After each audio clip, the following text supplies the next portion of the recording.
তো যেহেতু আমি বেসিক শিল্প মালিক সমিতির প্রেসিডেন্ট এবং বিকেএমির প্রেসিডেন্ট হিসেবে আমাকে তারা আয়োজকরা আমাকে আমন্ত্রণ জানিয়েছিলেন। তো এখানে আমাদের স্থানীয় এমপি, নবনির্বাচিত এমপি মহোদয় সেখানে জনাব আলামিন সাহেব সেখানে উপস্থিত হয়েছিলেন। তো উনি কিছুক্ষণ আগেই ইফতারের 5-7 মিনিট আগে উপস্থিত হলেন। তার আগে এখানে জামাতের কেন্দ্রীয় কর্মপরিষদ সদস্য মাওলানা মঈনুদ্দিন সাহেব ছিলেন এবং মহানগর জামাতের আমির মাওলানা আব্দুল জব্বার সাহেব ছিলেন। তো আমিও বক্তব্য রেখেছি সেখানে, ওনারা সবাই বক্তব্য রেখেছেন। আলামিন সাহেব আসার পর ওনাকে ডায়াসে ডাকলে তিনি সেখানে যাননি, সাইডে বসলেন এবং সেখান থেকে তিনি ওনাকে যখন বক্তব্য দিতে বলা হলো তিনি দাঁড়িয়ে বললেন যে এখানে ফেসিবাদের দোষর আছে, সেখানে আমি কি করে ডায়াসে বসি এবং বক্তব্য দিই।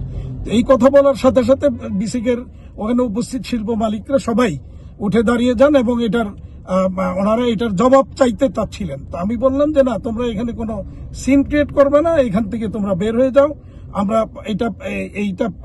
আমরা এই অনুষ্ঠানটা আমরা ত্যাগ করি। তো আমরা সবাই বের হয়ে চলে গেছি। যাওয়ার পর নিচে গিয়ে আবার তারা ওখানকার আয়োজকদেরকে ডাকলেন, আয়োজক যিনি ছিলেন তাকে ডেকে এনে এটার ব্যাখ্যা চাইলেন যে কেন আমাদেরকে দাওয়াত দিয়ে এনে এখানে অপমান করা হইল। এটা ওনার আমার মালিকরা এটা জানতে চাইলো যে আমাদের প্রেসিডেন্টকে দাওয়াত দিয়ে এনে কেন আপনারা অপমান করলেন। তো এর প্রেক্ষিতে সেখানে আশেপাশে আরো মালিকজন জড়ো হয়ে গেল, জড়ো হইতে হইতে অনেক মালিক জড়ো হইলো। এর মধ্যে আমি এসপি সাহেবকে বললাম যে বিষয়টা এরকম একটা ঘটনা ঘটছে, এই ব্যাপারে একটু আপনারা প্রয়োজনীয় পদক্ষেপ নেন, এমপি মহোদয়কে আপনারা একটু এখান থেকে সেফলি নিয়ে যাওয়ার ব্যবস্থা করেন। তো আমি এটা বলে আমি ওখান থেকে তাদেরকে চলে যেতে বললাম, দিয়ে আমি আমার অফিসে চলে গেলাম।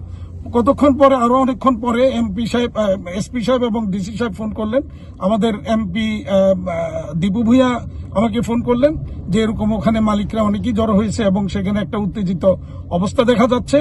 তো আমি তখন আমার বিসিক শিল্প মালিক সমিতির ভাইস প্রেসিডেন্ট, তারপরে নিটিং ওনার অ্যাসোসিয়েশনের প্রেসিডেন্ট এবং বিকেএমির ভাইস প্রেসিডেন্ট সহ আমার ওখানে যারা উপস্থিত সবাইকে আবার পাঠালাম। এডিশনাল এসপি সাহেব সেখানে ছিলেন, অনেকে অনুরোধ করলাম যে আপনারা সবাই যান, গিয়া মালিকদেরকে সরিয়ে দিয়ে তার এমপি মহোদয়কে এখান থেকে সেফ এক্সিট দেওয়ার ব্যবস্থা করেন। তারই ওভারঅল তিনি আফটার অল উনি আমাদের এমপি, তাকে কোনোভাবেই অসম্মানিত করা যাবে না। তখন ওনারা গিয়ে ওখান থেকে তাকে সেফ এক্সিট দেওয়ার ব্যবস্থা করলেন, সেখানে আর কোনো রকমের অসুবিধা হয়নি।